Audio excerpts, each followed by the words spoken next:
My dad has two cemetery, one where we bury him and one is a Grenfell Tower. Hamid Ali Jafari's elderly father died in a devastating fire which ripped through the social housing block Grenfell Tower 7 years ago, killing 72 people. It was Britain's deadliest blaze in a residential building since World War II. Every time when we come to the tower, I don't feel kind of like a peace, I feel like, I'm talking to my father.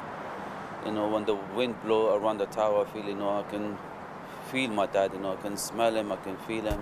And I can talk to the tower, I feel like, it means a lot for me, The British government confirmed on Friday the tower would be demolished over a 2-year period following the 8th anniversary of the disaster.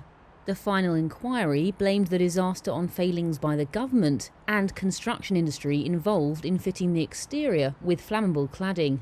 And the incident triggered national outcry about the dangers of such cladding on high-rise buildings. Jafari feared the loss of the tower would erase the memory of the incident. And Kimia Zabian from the Grenfell Next of Kin group said hearing the government's move was like grieving. The issue of height and visibility on the skyline is associated by people with and linked to the idea of prosecutions and justice. So the tower becomes a tower of justice. Engineers advising the government said the tower's structure would worsen over time and that it wasn't practical to retain many of the floors as part of a memorial.